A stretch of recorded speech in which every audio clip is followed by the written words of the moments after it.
بسم اللہ الرحمن الرحیم۔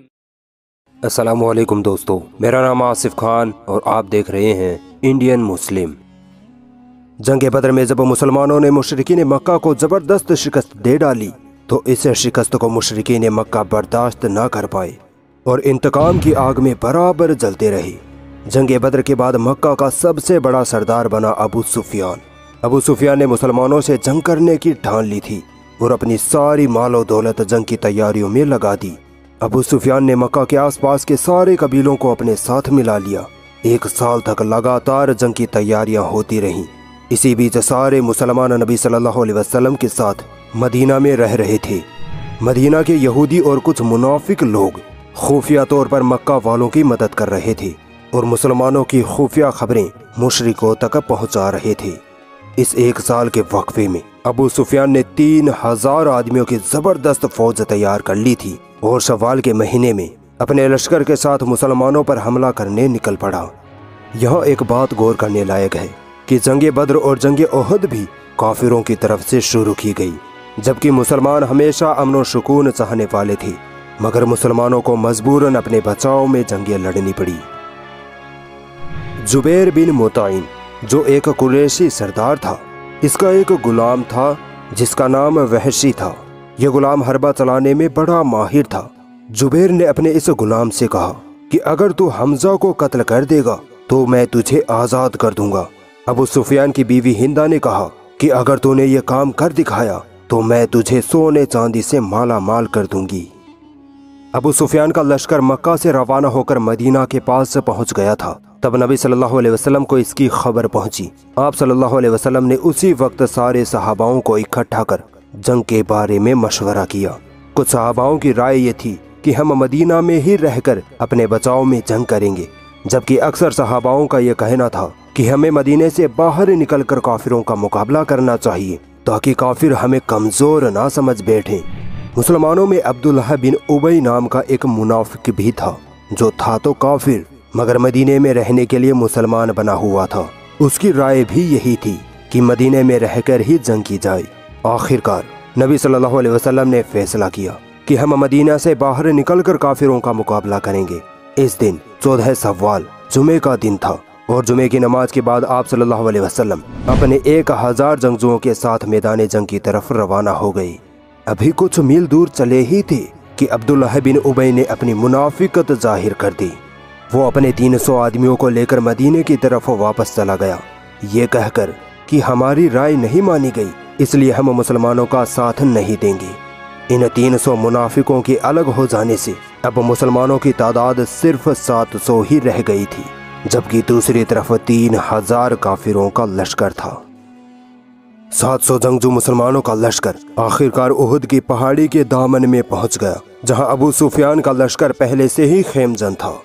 لڑائی سے پہلے آپ صلی اللہ علیہ وسلم نے 50 تیر اندازوں کا دستہ عبداللہ بن زبیر رضی اللہ تعالیٰ عنہ کی سرداری میں پہاڑی پر مقرر کر دیا تھا اور ان تیر اندازوں کو حکم دے دیا کہ چاہے کچھ بھی ہو جائے، چاہے کافر ہمیں کاٹ ڈالے، چاہے چیل کوے ہماری لاشوں کو نوچ رہے ہوں، پھر بھی تم اس پہاڑی سے نیچے مت اترنا جب تک کہ تم کو حکم نہ مل جائے۔ دراصل بات یہ تھی کہ اس پہاڑی کے پیچھے سے گھوم کر دشمن مسلمانوں کے پیچھے سے حملہ کر سکتے تھے، اس لیے آپ صلی اللہ علیہ وسلم نے میدان جنگ کی اس نازک جگہ کو فوراً تاڑ لیا تھا۔ نبی صلی اللہ علیہ وسلم نے جنگ میں مسلمانوں کی صفوں کو آراستہ کیا اور اپنی تلوار اٹھا کر کہا، یہ تلوار کون مجھ سے لیتا ہے؟ کون اس تلوار کا حق ادا کرے گا؟ اتنے میں حضرت ابو دجانہ رضی اللہ تعالیٰ عنہ بول اٹھے، میں اس تلوار کا حق ادا کروں گا۔ رسول اللہ صلی اللہ علیہ وسلم نے اپنی تلوار ابو دجانہ رضی اللہ تعالیٰ عنہ کو تھما دی اور ابو دجانہ رضی اللہ تعالیٰ عنہ نے کفار پر اس شدت سے حملے کیے کہ کافروں کے سر پھاڑ دیے۔ لڑائی شروع ہوئی اور دونوں طرف سے تیر و نیزوں سے حملے ہونے لگے۔ حمزہ، علی، ابو دجانہ اور باقی صحابہ کرام نے وہ جواں مردی اور بہادری دکھائی کہ کافروں کے حوصلے پست ہونے لگے۔ ایک طرف صرف 700 مسلمان تو دوسری طرف پورے جنگی ساز و سامان سے لیس 3000 کافر تھے، مگر پھر بھی مسلمانوں نے کافروں پر ایسے حملے کیے کہ کافروں کی روح کانپ اٹھی۔ حمزہ رضی اللہ تعالیٰ عنہ نے کافروں پر حملہ کرتے ہوئے مشرکین کے علم بردار طلحہ کو قتل کر ڈالا اور پھر مشرکوں کی صفوں کو چیرتے ہوئے آگے بڑھتے چلے گئے۔ غلام وحشی، جس کا میں نے شروع میں ذکر کیا تھا، اس نے جب حمزہ رضی اللہ تعالیٰ عنہ کو آگے بڑھتے ہوئے دیکھا تو ایک پتھر کی آڑ میں چھپ کر بیٹھ گیا۔ جب حمزہ رضی اللہ تعالیٰ عنہ کافروں کو مارتے ہوئے آگے بڑھ گئے تو اس کا موقع پا کر وحشی غلام نے اپنا حربہ پھینک مارا اور وہ حربہ حمزہ رضی اللہ تعالیٰ عنہ کے پیٹ سے ہوتا ہوا کمر کی طرف سے باہر آ نکلا۔ حمزہ رضی اللہ تعالیٰ عنہ نیچے گر پڑے اور شہید ہو گئے۔ وحشی غلام نے جا کر ہندا کو حمزہ رضی اللہ تعالیٰ عنہ کے شہید ہونے کی خبر سنائی تو ہندا خوش ہو اٹھی۔ صبح کو شروع ہوئی جنگ دوپہر آتے آتے اس مقام پر پہنچ گئی کہ 700 مسلمانوں کے مقابلے میں آئے 3000 کافروں کے پاؤں اکھڑنے لگے۔ مسلمانوں کی تلواروں سے ڈر کر کفار پیچھے ہٹنے لگے، یہاں تک کہ پیٹھ پھیر کر بھاگ کھڑے ہوئے اور اپنا سارا ساز و سامان میدان جنگ میں چھوڑ کر فرار ہو گئے۔ مسلمانوں کی فتح میں کوئی شک و شبہ باقی نہ رہا اور اسی صورت کو دیکھ کر کہ اب تو مسلمان جنگ جیت گئے ہیں اور مشرکین مکہ میدان چھوڑ کر بھاگ گئے ہیں، پہاڑی پر موجود 50 تیر انداز نیچے آنے لگے۔ ان کے سردار عبداللہ بن زبیر رضی اللہ تعالیٰ عنہ نے ان کو خوب روکا مگر وہ فتح کی خوشی میں رک نہ سکے۔ خالد بن ولید جو اب تک مسلمان نہیں ہوئے تھے، انہوں نے اس موقع کا فائدہ اٹھا لیا اور اپنے فوجیوں کو لے کر پہاڑی کے پیچھے سے دوڑتے ہوئے اچانک مسلمانوں پر حملہ کر دیا۔ اسے دیکھ کر اکرمہ بن ابو جہل نے بھی واپس پلٹ کر مسلمانوں کو گھیر لیا اور ابو سفیان جو اپنی فوج کے ساتھ بھاگ گئے تھے واپس لوٹے اور مسلمانوں پر حملہ ور ہو گئے۔ مسلمانوں پر یہ حملہ اتنا اچانک سے ہوا کہ مسلمان ہوش نہ سنبھال سکے۔ لڑائی کا رنگ بدلا اور مسلمان کافروں کے گھیرے میں پھنس گئے، یہاں تک کہ نبی صلی اللہ علیہ وسلم بھی کچھ صحاباؤں کے ساتھ کافروں کے گھیرے میں آ پھنسے۔ صحابہ کرام اپنی جان پر کھیل کر نبی صلی اللہ علیہ وسلم کی حفاظت میں لگے رہے اور شہید ہوتے رہے، مگر اچانک عبداللہ بن شہاب نامی ملعون نے آقا صلی اللہ علیہ وسلم پر تلوار کا زوردار حملہ کر دیا جس سے آپ کا چہرہ مبارک زخمی ہو گیا۔ پھر ابن قمیہ ملعون نے بھی آپ صلی اللہ علیہ وسلم پر تلوار سے حملہ کیا تو آپ صلی اللہ علیہ وسلم کی جنگی آہانی ٹوپی کے 2 کیلے آپ کے چہرے مبارک میں آنکھ کے نیچے کی ہڈی میں گھس گئے۔ ابو عبیدہ رضی اللہ تعالیٰ عنہ نے ان کیلوں کو دانتوں سے پکڑ کر کھینچا تو ان کے 2 دانت ٹوٹ گئے۔ کافروں کے لشکر سے ایک اور ملعون نے دور سے پتھر پھینکا جو آپ صلی اللہ علیہ وسلم کے ہونٹ مبارک پر آ کر لگا جس سے آپ کے دانت شہید ہو گئے۔ کفار کی پوری طاقت اب نبی صلی اللہ علیہ وسلم کی ذات مبارک پر حملہ کرنے میں خرچ ہونے لگی۔ ابو دجانہ رضی اللہ تعالیٰ عنہ نے آپ صلی اللہ علیہ وسلم کی طرف منہ کر کے اپنی پیٹھ کو ڈھال بنا لیا۔